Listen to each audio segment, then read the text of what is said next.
신앙의 다른 정도를 걸 수가 있는 것입니다. 무슨 말입니까? 저와 여러분의 주인은 하나님이십니다. 주인의 허락 없이, 주인의 사인이 없이, 주인이 원함이 없이 행동하는 모든 것들은 그것은 불법을 행하는 종들입니다. 예수님께서는 내가 주의 이름으로 선지자 노릇하고 내가 주의 이름으로 이런저런 능력을 표했다 했지만은 예수님은 불법을 행한 자야, 나는 너를 도무지 알지 못한다고 말합니다. 그 불법은 무엇입니까? 주인이 정해놓은 법대로, 주인이 원하는 법칙대로 살지 않았다는 것입니다. 이 세상에 많은 종교인들이 있습니다. 이 세상에 이 시간이면은 수많은 사람들이 화려한 예배당에서부터 출발해서 비가 새는 조그마한 초막 같은 예배당에서 아니면은 건물이 없는 곳에서라도 예배를 드리고 있을 것입니다. 그러나 하나님이 받으시는 예배는 결코 불법을 행하는 자들의 예배는 결코 받지 않는 것입니다. 가인의 예배를 결코 받지 않았습니다. 왜 그럽니까? 그는 사탄에 속한 자요. 그는 죄가 언제든지 지을 수 있는 동기만 부여되면 죄를 짓고자 하는 그의 욕망이 그의 가슴 속에서 가득 차 있었다고 창세기 4장에서는 분명히 기록된 것입니다. 오늘 이 시간에 하나님은 분명히 우리에게 너는 누구인가를 계시하십니다. 너는 누구이냐? 너는 바로 나의 주인인 나를 인정하라는 것입니다. 여러분의 주인은 여러분이 아닙니다. 인간은 그래서 빈손으로 왔다가 빈손으로 돌아가야 합니다. 왜입니까? 이 세상에 단 먼지티끌 하나도 그 주인은 하나님이시기 때문입니다. 할렐루야. 네. 여러분들이 그 하나님을 주인으로 인정하고 그분 앞에 그분의 통치와 지배를 받는 것, 그분이 원하심을 따라 살아가는 것이 우리 인간의 본질이라는 것입니다. 믿습니까? 우리 인간의 본질, 우리는 무엇을 위해서 살아야 하느냐? 우리의 주인이신 하나님의 말씀에 따라 순종하며 살아가는 것이 인간의 본연인 것입니다. 그러나 지금은 우리 그리스도인들이 예배는 드리지만은 다 자기 마음속에 주인은 따로 있습니다. 다 자기가 주인인 것입니다. 그리고 자기의 주인은 나를 누가 나의 주인 삼고 사느냐? 내가 누구를 주인 삼고 사느냐? 돈을 주인 삼고 살고 있고, 명예와 쾌락과 더러운 것들이 주인이 되어서 살아가고 있는 것이 오늘의 현실인 것입니다. 그리고 교회에서 또한 그렇게 가르칩니다. 성공하는 7가지의 방법이랄지, 이렇게 저렇게 하면 하나님이 복을 준달지, 헌금을 많이 하면 복을 주고, 잠을 안 자고 철학기도를 하면 복을 주고, 11조를 잘 내면 복을 주고, 이런 소리를 자꾸 교회에서 하니까 성도들의 생각이 주인이신 그분의 말씀의 통치와 지배를 받으려고 하는 것이 아니라 하나님은 자기의 욕망과 야망과 욕심을 채워주는 수호신 정도로 섬기고 있는 것이 오늘의 현실인 것이에요. 여러분들이 비록 나이가 어리다고 할지라도 아니면 노년기라 할지라도 지금이라도 늦지 않는다는 사실입니다. 나의 주인은 하나님이십니다.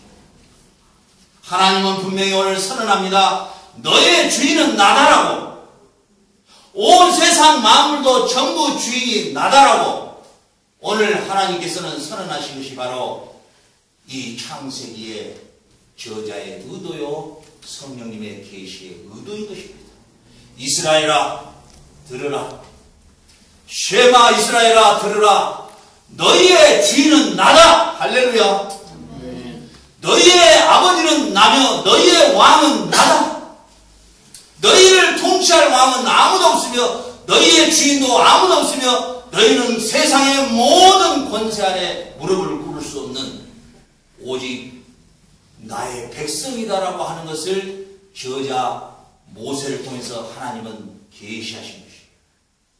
여러분이 이 세상을 살아가면서 결코 나의 주인이 누구인가? 나의 자아가 주인인가? 나의 부인이 주인인가? 나의 남편이 나의 주인인가? 나의 애인이 나의 주인인가? 나의 물질이 나의 주인인가? 나의 명예가 주인인가? 나의 성공의 목표가 주인인가? 나의 비전이 주인인가? 오늘 이 시간에 분명히 바꿔줘야 됩니다. 나의 주인은 하나님이십니다. 나의 모든 결정권은 하나님 분이십니다. 나를 속박하고 나를 묶어줄 수 있는 분은 하나님 한 분뿐입니다. 그 누구도 내가 기뻐해야 될 대상이 아닙니다. 그 누구에게도 나는 결코 매이지 않습니다. 그 누구에게도 나는 결코 무릎을 꿇지 않을 것입니다. 그 누구에게도 어떤 대상에게도 결코 나는 그의 통치와 지배를 받지 않을 것입니다. 이 고백이 오늘 이 시간에 있으시기를 주의 이름으로 축원합니다. 그럴 때 주께서는 기뻐하시고 감격하시는 것입니다. 오늘 주님께서는 이 1장 1절로부터 10절을 통해서 우리에게 계시하신 가장 중심적인 말씀인 것입니다. 여러분, 하나님께서는 우리 인간을 창조하시되 하나님의 형상대로 창조했다고 했습니다. 하나님의 모양대로 창조했다고 했습니다. 형상과 모양은 똑같은 언어입니다. 히브리어의 구조에서 형상과 모양은 똑같은 의미인데도 불구하고 반복 구조를 썼을 때는 창조물 가운데 가장 중심적이요, 창조물 가운데 가장 목표점, 하나님이 모든 것을 창조한 목표를 인간에게 두었다는 강조점을 주는 것입니다.